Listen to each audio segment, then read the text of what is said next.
السلام علیکم ورحمۃ اللہ وبرکاتہ۔ تجوید کے نئے لیسن کے ساتھ آپ کی خدمت میں حاضر ہیں۔ نیا لیسن جو ہے یہ فوائد مکیہ جو ہم کتاب پڑھ رہے ہیں، اس کا آخری سبق ہے۔ آج انشاءاللہ العزیز ہم اختتام کریں گے فوائد مکیہ کا۔ تو آئیے شروع کرتے ہیں۔ دوسری فصل، حاج صاحب پڑھیے۔ جی، دوسری فصل پڑھیے۔ قرآن شریف کو الہان اور انغام انغام کے ساتھ پڑھنے میں اختلاف ہے۔ بعض حرام، بعض مکروہ، بعض مباح، بعض مستحب کہتے ہیں۔ پھر اطلاق اور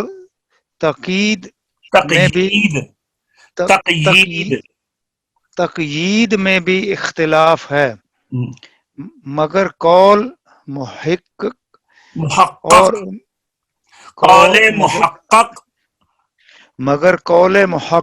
اور معتبر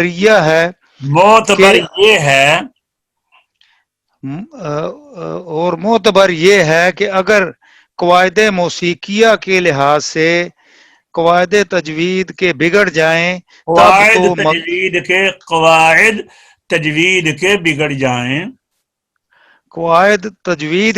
جائیں تب تو مکروہ یا حرام ہے، ورنہ مباح ہے یا مستحب۔ اور مطلقاً تحسین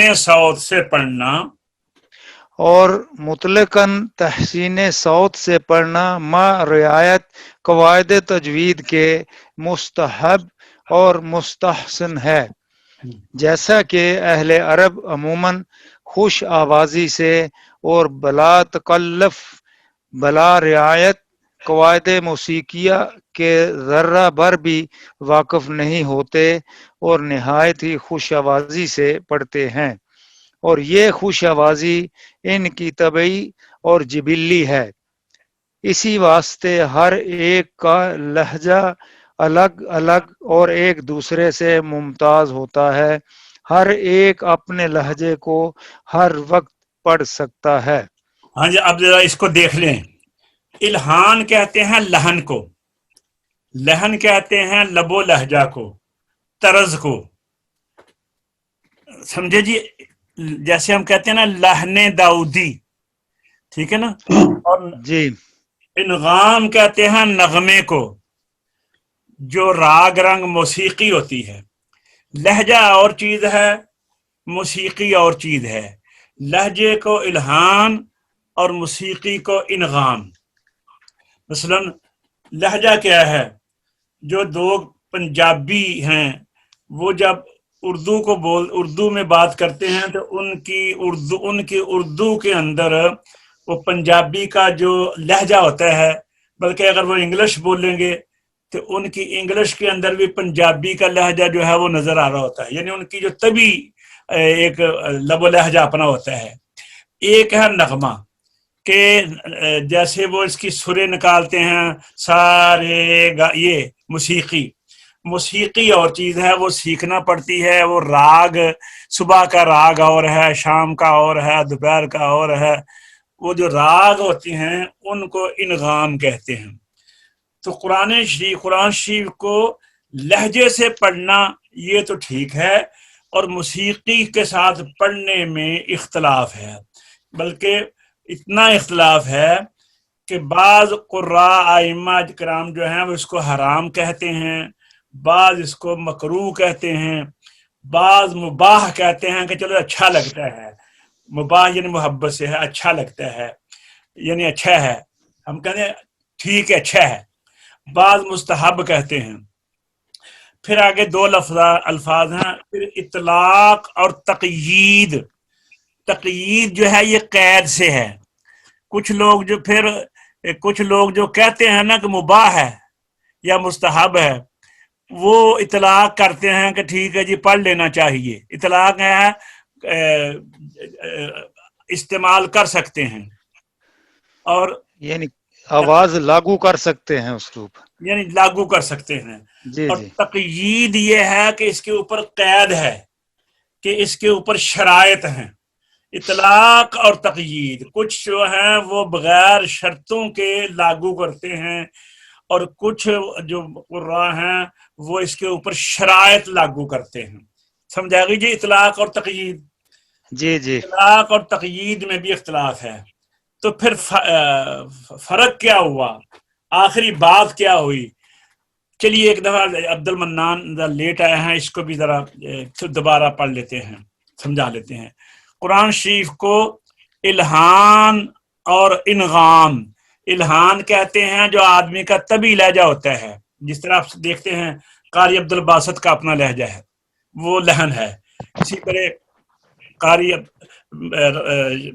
محمد صدیق المنشاوی علیہ الرحمہ، ان کا اپنا لہجہ ہے. تو یہ ہے لہجہ. اور جس طرح یہ کچھ قاری دور حاضر کے یہ آئے ہیں، جنہوں نے پڑھنا شروع کیا ہے نغموں کے ساتھ، جیسے یہ محمود شہاد پڑھتا ہے، آواز کو نچانا، اوپر لے جانا، پھر نیچے پھینکنا، یہ کچھ تو اس کو حرام کہتے ہیں اور کچھ اس کو مکروہ کہتے ہیں. یہ نغمے ہیں. تو نغمہ انغام کے ساتھ پڑھنے میں اختلاف ہے. بعض حرام کہتے ہیں، بعض مکروہ کہتے ہیں، بعض مباح کہتے ہیں، بعض مستحب کہتے ہیں. اور جو اطلاق کرتے ہیں کہ جی پڑھ لینا چاہیے موسیقی سے، اور جو کہتے ہیں کہ پڑھ لینا چاہیے لیکن کچھ قید ہیں، اس میں بھی اختلاف ہے. تو پھر قول محقق کیا ہوا؟ پکی بات. قول محقق کا مطلب یہ ہے کہ پکی بات کیا ہوئی، اور وہ کہتے ہیں معتبر یہ ہے کہ اگر قواعد موسیقیہ کے لحاظ سے آدمی کی توجہ ہے موسیقی کی طرف اور قواعد تجوید بگڑ جاتے ہیں، یعنی لحاظ کیا ہے موسیقی کا اور تجوید کے قواعد کا لحاظ نہیں کیا، تو ایسی موسیقی کے ساتھ پڑھنا اگر لحن خفی پیدا ہوگی تو مکروہ ہے، اور اگر لحن جلی پیدا ہو جائے گی تو ایسی موسیقی کے ساتھ پڑھنا حرام ہے. اور اگر قواعد تجوید یعنی لحن جلی اور لحن خفی حروف کی صفات لازمہ، عارضہ اور مخارج کا لحاظ رکھتے ہوئے اگر پڑھا ہے تو پھر قبول کیا جا سکتا ہے، یا زیادہ سے زیادہ مستحب ہے، ضروری نہیں ہے مطلقاً. ہاں، اور اگر آدمی قواعد موسیقی کو نہیں دیکھتے، جن کو آج کل لوگ کہتے ہیں جی مقامات، یہ مقامات دور حاضر کی بدعت ہے، اس کا تلاوت سے کوئی تعلق نہیں ہے، اس کا تعلق ہے موسیقی سے. اور میں آپ کو ایک بات یہاں پہ اور کر دوں کہ موسیقی اور قرآن کا تعلق کیا ہے. موسیقی اور قرآن، ویسے تو بات یہ سمجھیں کہ ہر بات میں موسیقی ہوتی ہے، ہر بات میں. مثلا ہم یہ کہتے ہیں اردو میں، ہم بولتے ہیں آبی جا، آبی جا.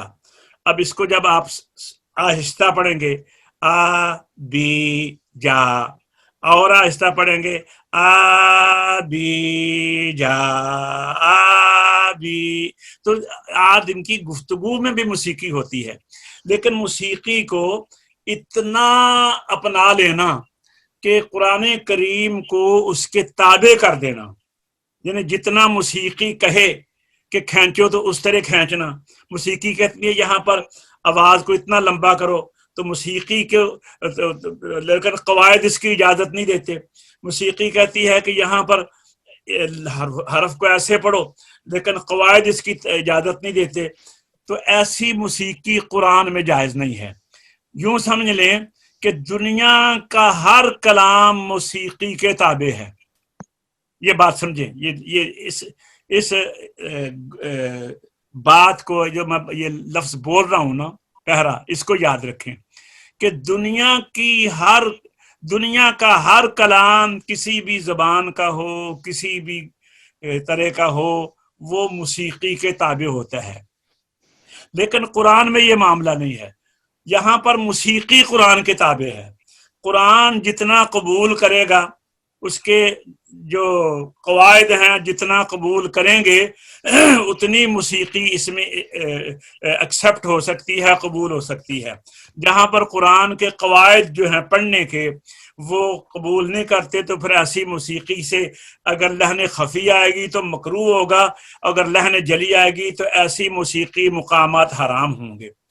اور دوسری بات یہ بھی ہے کہ اگر موسیقی کی طرف توجہ رکھی جائے گی تو پھر اللہ تبارک و تعالی جو کچھ فرما رہا ہے تو ہونا تو ذہن میں یہ ہونا چاہیے کہ میں اللہ کو سنا رہا ہوں، تو اس کے اللہ کی بارگاہ میں حاضر ہوں، اس کا قرآن اس سے سنا رہا ہوں، اس سے باتیں کر رہا ہوں، تو ساری توجہ قرآن پاک کی طرف ہونی چاہیے، اس کے معانی اور مفاہیم کی طرف ہونی چاہیے، نہ کہ مقامات کی طرف۔ اس لیے مقامات کو کے متعلق علماء کہتے ہیں، اب دیکھیے یہ سامنے آ گیا ہے، فرماتے ہیں مطلقاً تحسین صوت سے پڑھنا، آواز کو خوبصورت کر کے پڑھنا، اور آپ کا جو طبی لہجہ ہے، جو آپ کی طبیعت میں لہجہ ہے، اس کے ساتھ پڑھنا ما رعایت قواعد تجوید کے، مستحب بھی ہے، مستحسن بھی ہے، اچھا ہے، اللہ بھی خوش ہوگا، نبی کریم صلی اللہ علیہ وسلم پیارے آقا بھی خوش ہوں گے، ٹھیک ہے۔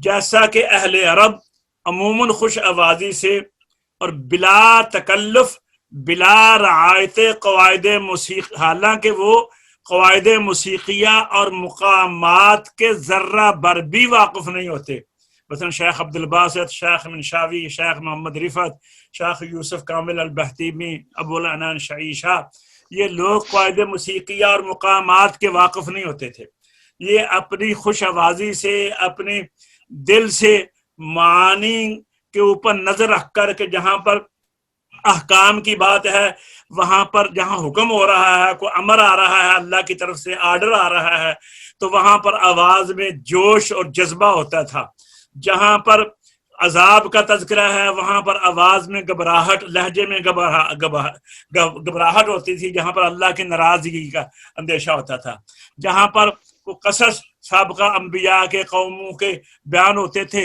اور اس میں جہاں پر مغضوب علی الغضب قومیں گزری ہیں وہاں پر لہجے میں گھبراہٹ ہوتی تھی، اور جہاں پر اللہ کے انعامات ملتے تھے، انبیاء کے تذکرے ہوتے تھے، وہاں پر آواز میں خوشی کا عنصر شامل ہوتا تھا۔ تو یہ ان کی خوش آوازی ان کی طبی اور جبلی ہے، اسی واسطے ہر ایک کا لہجہ الگ الگ۔ عبد الباسط، شیخ عبد الباسط رحمۃ اللہ علیہ کا لہجہ اور ہے، شیخ محمد صدیق المنشاوی رحمۃ اللہ علیہ کا لہجہ اور ہے، شیخ یوسف کامل البہتیمی رحمۃ اللہ علیہ کا لہجہ اور ہے، ابو العنان شعیشہ کا لہجہ اور ہے، راغب مصطفیٰ غلوش کا لہجہ اور ہے، ایک دوسرے سے ممتاز ہوتا ہے، اور ہر ایک اپنے لہجے کو ہر وقت پڑھ سکتا ہے۔ یہ سمجھائیے بات کی؟ جی جی جی عبد المنان آپ کو بھی سمجھائیے بیٹا بات کی۔ ہلو حافظ رمضان صاحب آ گئے؟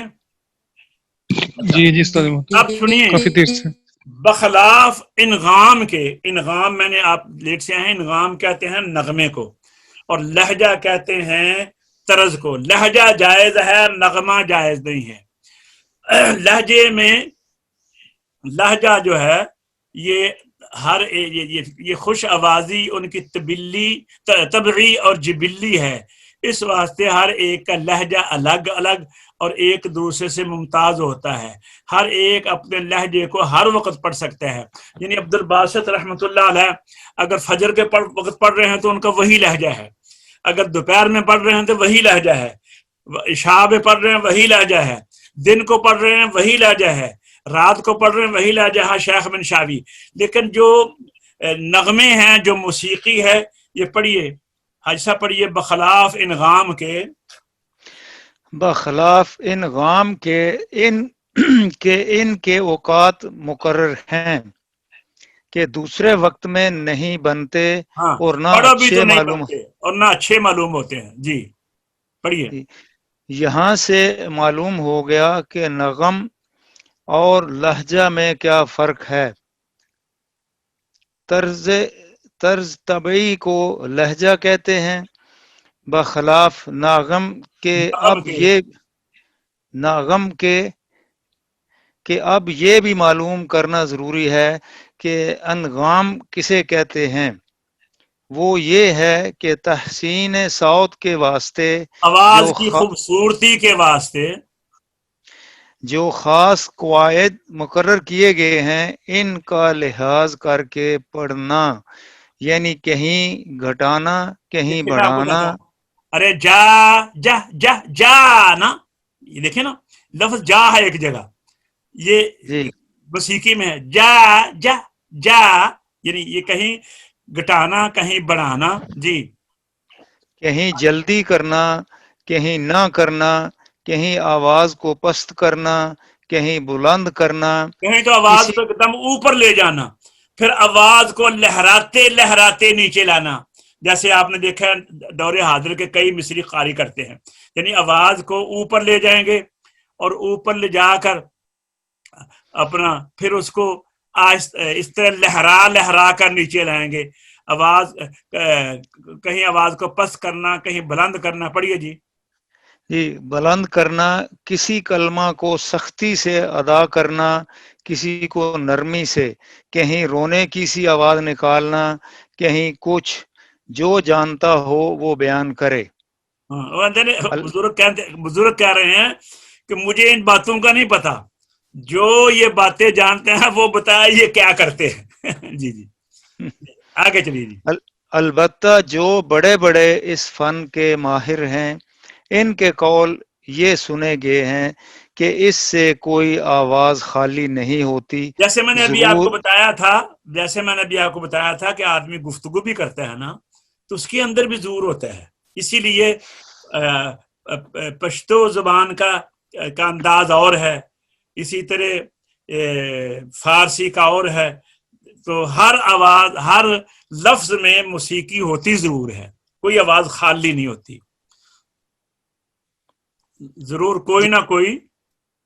جی کہ اس سے کوئی آواز خالی نہیں ہوتی، ضرور کوئی نہ کوئی قاعدہ موسیقی کا پایا جائے گا۔ لیکن ان کو پتا ہوتا ہے جو اس فن کے ماہر ہیں، ٹھیک ہے نا، ہر بندے کو جی تو نہیں جی پتا ہوتا ہے کہ میں کیا کر رہا ہوں۔ جی خصوصاً جب انسان ذوق شوق میں کوئی چیز پڑھے گا، باوجود یہ کہ وہ کچھ بھی اس فن سے واقف نہ ہو مگر کوئی نہ کوئی ناغم سرزد ہوگا۔ آپ دیکھتے ہیں نا ہمارے پنجاب میں یوسف علیہ السلام کی کتاب لوگ پڑھتے تھے تو کوئی موسیقی نہیں ہوتی تھی، وہ اپنی محبت سے پڑھتے تھے، ان کے اندر وہ ان کی جدائی اس میں رقت پیدا ہو جاتی تھی۔ اسی طرح کمل پوش پڑھتے تھے پرانے جو بزرگ تھے، اور آج کل کے بے شمار نعت خان حضرات ہیں، کچھ وہ نعت خان ہیں جن کی آواز بہت اچھی ہے، موسیقی سے کوئی واقفیت نہیں،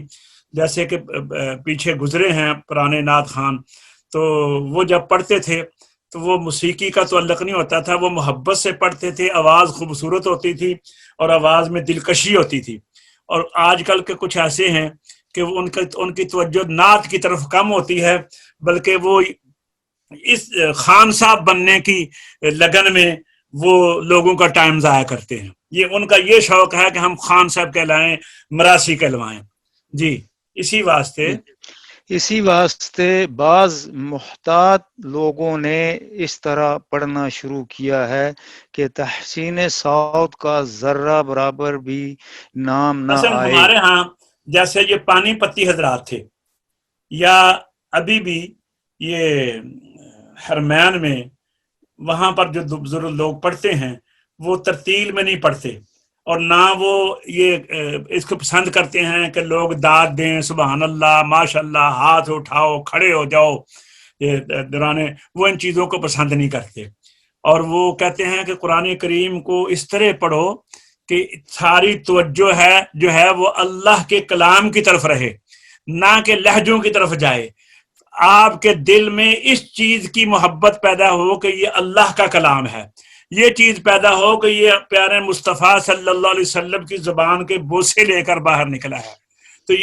یہ محبت پیدا کرو، اللہ کی محبت پیدا کرو کہ اللہ کا کلام ہے، ان جو ظاہری یہ جو ہیلے ہیں، ظاہری جو اسباب ہیں موسیقی کے، ان کا بھروسہ نہ کرو۔ وہ کہتے ہیں تحسین صوت کا ذرہ بھر بھی نام نہ آئے، کیونکہ تحسین صوت کو لازم ہے نغمہ موسیقی، اور موسیقی سے احتیاط ہے۔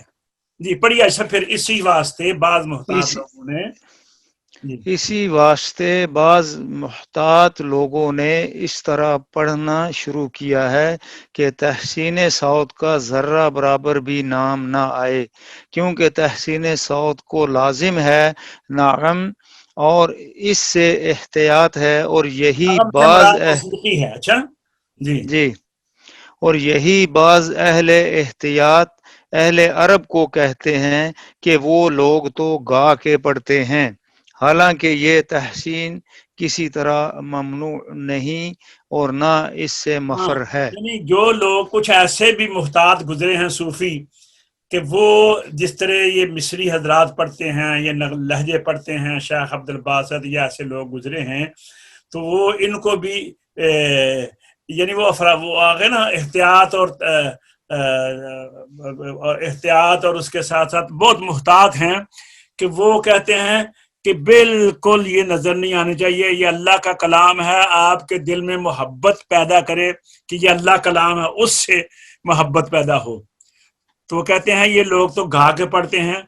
تو اب یہ شیخ کہہ رہے ہیں کہ حالانکہ یہ تحسین کسی طرح سے منع نہیں ہے اور نہ اس سے بندہ فرار مفر ہے، یعنی فرار کر سکتا ہے۔ فرق صرف اتنا ہے کہ آپ لب و لہجہ سے پڑھیں، لیکن توجہ جو ہے وہ موسیقی کی طرف نہ ہو، توجہ جو ہے وہ معانی کی طرف ہو، اللہ کے کلام کی طرف ہو، اور مطالب کی طرف ہو، مفاہیم کی طرف ہو، اور قواعد تجوید کے مطابق پڑھو۔ پھر آپ کی آواز پڑھنے میں اگر حسن پیدا کرتی ہے، اس میں نغمگی آتی ہے، تو ایسی تحسین جو ہے یہ اس سے منع نہیں ہے، بلکہ یہ تحسین جو ہے یہ قابل قبول ہے اور یہ پڑھنا اور سننا چاہیے۔ جیسا کہ حضور علیہ الصلوۃ والتسلیم کا فرمان ہے، حسن القرآن بأصواتکم، قرآن کریم کو اپنی آوازوں کے ساتھ زینت دو۔ اقرأ القرآن بلحون العرب واصواتها، قرآن کریم کو اہل عرب کے لہجے میں پڑھو اور اپنی آوازوں سے زینت دو۔ خلاصہ اور ما حاصل ہمارا یہ ہے، یہ پڑھیے۔ خلاصہ اور ماحصل ہمارا یہ ہے کہ قرآن شریف کو تجوید سے پڑھنا اور فی الجملہ خوش آوازی سے پڑھے، اور قواعد موسیقیہ کا خیال نہ کرے کہ موافق ہے یا مخالف، اور صحت حروف اور معنی کا خیال کرے، اور معنی اگر نہ جانتا ہو تو اتنا ہی خیال کافی ہے کہ مالک الملک عز و جل کے کلام کو پڑھ رہا ہوں اور وہ سن رہا ہے، اور پڑھنے کے آداب مشہور ہیں۔ جی یہ جناب نیچے حضرت قاری صاحب نے مؤلفہ الشیخ المقری عبد الرحمن محمد بشیر خان۔ اچھا اب آئیے اس کے بعد یہ ہے ضمیمہ فوائد مکیہ۔ یہ اس میں دو چیزیں ہیں، ایک باب التکبیر اور ایک ہے اس میں الحال المرتحل۔ جی باب التکبیر اور الحال المرتحل، تکبیرات جو پڑھتے ہیں وہ کہاں میں پڑھنی چاہیے، یہ دیکھیے ابھی آتا ہے، یہ بتا رہے ہیں باب التکبیر ابھی چل رہا ہے، اور اس کے بعد ہے الحال المرتحل، یہ بھی باب التکبیر ہے سارا، یہ آگے الحال المرتحل۔ تو یہ زیادہ ہے عربی میں، تو میں نے اس کو آپ کو اردو میں ابھی آپ کو یہ ہم لیے چلتے ہیں وہاں پہ، یہ دیکھیے یہ آ گیا ہے، یہ دونوں چیزیں آ گئی اس میں، کیونکہ اس میں زیادہ عربی ہے اور وہ آپ کو سمجھ نہیں آئے گی، اس کو ہم نے یہ تجویدی گائیڈ کے آخر میں یہ جو فائد مکیہ کا ضمیمہ ہے وہ ہم نے یہاں پہ اس کو پیش کر دیا ہے۔ جی ایسا پڑھیے اختتامیہ تکبیرات۔ جی اختتامیہ تکبیرات اور ابتدائیہ الحال المرتحل۔ الحال المرتحل، الحال المرتحل، تکبیرات پر ہم ختم کر رہے ہیں کتاب کو، اور پھر قرآن پاک کو شروع کرنے کے لیے جو الحال المرتحل ہے اس کو ہم بیان کر رہے ہیں. تکبیرات پڑھیے جی. اللہ اکبر اللہ اکبر لا الہ الا اللہ واللہ اکبر وللہ الحمد. پڑھیے سب آگے ابتدائے نبوت میں. جی تکبیرات اللہ اکبر لا الہ الا اللہ واللہ اکبر وللہ الحمد.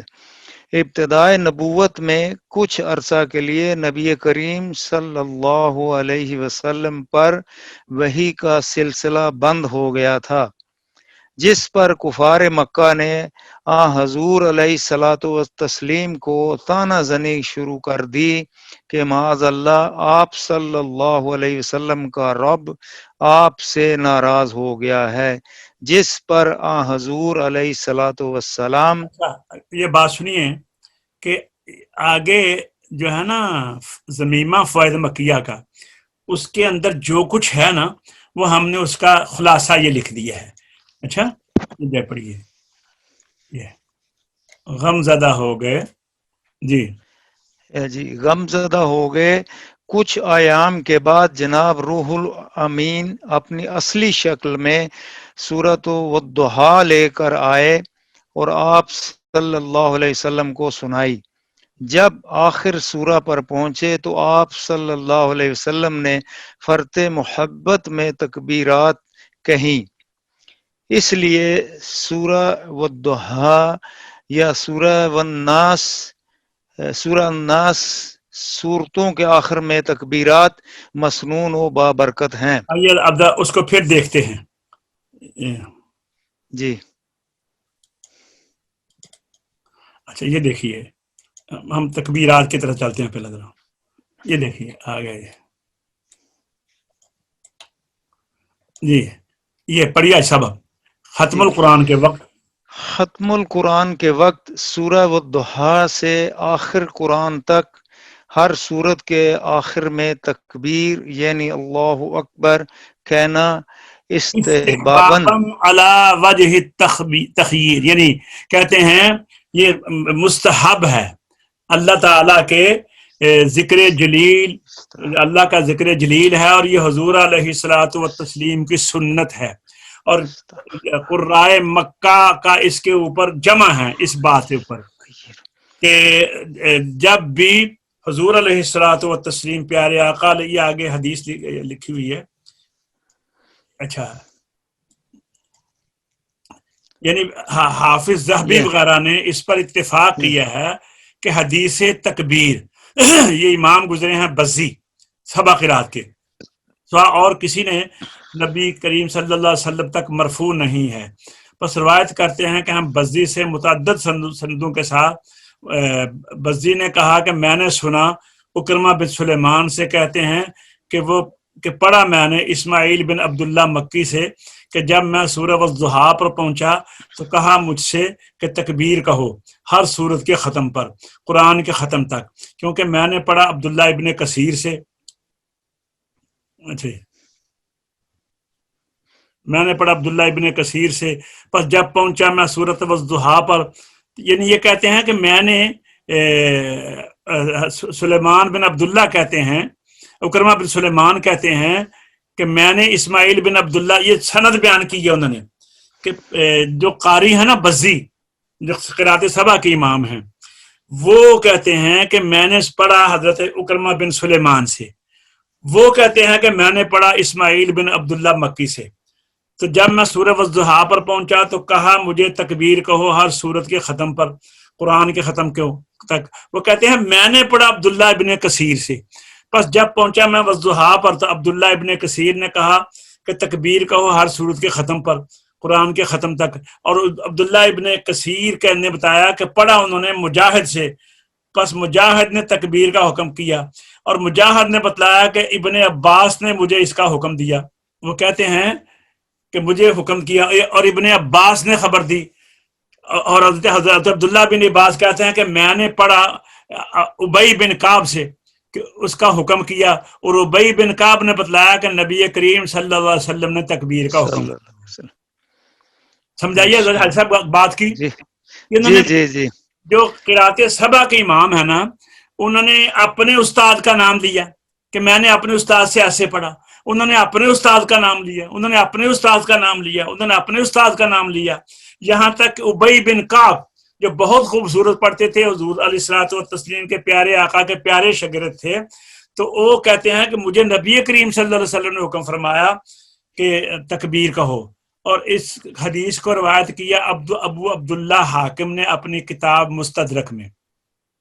اور بزی جو امام قرات ہیں، ان کے علاوہ جن لوگوں نے تکبیر کی روایت کی ہے وہ ابن عباس اور مجاہد تک موقوف ہے. اچھا تکبیر کا سبب بعض کے نزدیک یہ ہے کہ نبی صلی اللہ علیہ وسلم سے کچھ مدت کے لیے، جیسے ہم نے وہاں پڑھا ہے ابھی دوسری کتاب میں، کہ وحی کا انقطاع ہو گیا تھا، جس کے بعد وجہ سے منافقوں نے تانا کہنا شروع کر دیا کہ محمد صلی اللہ علیہ وسلم کو ان کا رب نے چھوڑ دیا اور ناراض ہو گیا.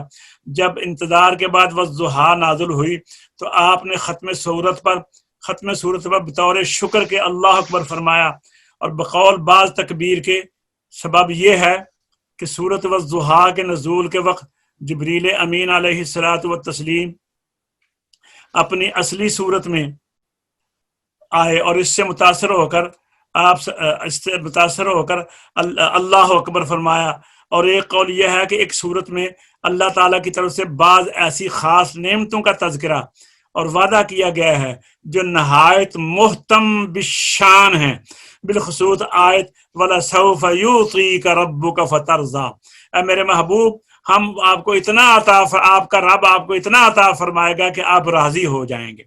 اس آیت میں ایسی عطا اور ایسی نعمت کا وعدہ ہے جو سب نعمتوں سے زیادہ رسول اللہ صلی اللہ علیہ وسلم کی رضامندی کا سبب اور موجب صد مسرت و خوشی ہے. ان نعمتوں کا شکریہ میں فرت مسرت سے آپ نے ختم صورت پر اللہ اکبر فرمایا. اسی طرح ابن عباس نے خبر کی کہ ابی بن کعب نے اس کا حکم کیا، اور ابی بن کعب نے بتلایا کہ نبی کریم صلی اللہ علیہ وسلم نے تکبیر کا حکم فرمایا. ٹھیک ہے جناب. تو اب آئیے پھر چلتے ہیں دوسری کتاب میں. ہاں جی، ہم یہاں تک پڑھے تھے. تو یہ تکبیر جو ہے احادیث میں دوسرے الفاظ بھی ہیں کہ اللہ اکبر کے ساتھ اللہ اکبر لا الہ الا اللہ واللہ اکبر وللہ الحمد. نری اللہ اکبر وللہ الحمد بھی ٹھیک ہے، اور اگر آپ پورا پڑھ لیں اللہ اکبر وللہ الحمد بھی ٹھیک ہے. اللہ اکبر لا الہ الا اللہ واللہ اکبر وللہ الحمد یہ بھی ٹھیک ہے. اور اگر آپ نے سورۃ الضحیٰ سے پہلے تکبیر کہی ہے تو پھر والناس سے پہلے کریں گے، ہر سورت سے پہلے پڑھی جائے گی، تو والناس کے بعد نہیں ہوگی. اور اگر ہم نے سورۃ الضحیٰ کے بعد میں تکبیر شروع کی ہے تو پھر والناس کے آخر پر تکبیر ہوگی. تو یہ تکبیرات کے بعد اب آئیے الحال المرتحل، یہ پڑھیے، ایسا پڑھیے. الحال المرتحل اس کا معنی ہے حصول منزل کے بعد فوراً دوبارہ سفر کی تیاری. نبی کریم صلی اللہ علیہ وسلم جب بھی قرآن شریف کی تکمیل فرماتے تو ساتھ ہی سورۃ الناس کے بعد سورۃ الفاتحہ اور سورۃ البقرہ المفلحون تک تلاوت فرما کر قرآن پاک کا دوبارہ آغاز فرماتے. جی ماشاء اللہ. اب آئیے فائدہ مکیہ میں بزرگ کیا فرما رہے ہیں اس کے اوپر. میرے خیال میں وہ زیادہ ثقیل ہو جائے گا، تو اسی کے اوپر آج اکتفا کرتے ہیں.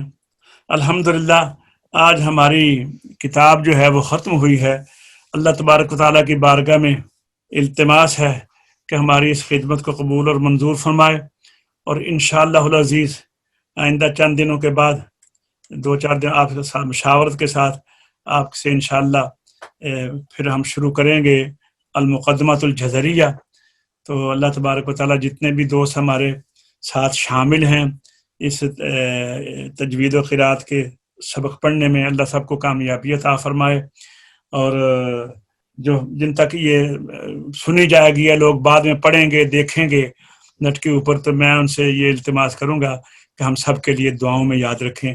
اللہ تبارک و تعالی ہماری یہ خدمت قبول اور منظور فرمائے. السلام علیکم ورحمۃ اللہ وبرکاتہ.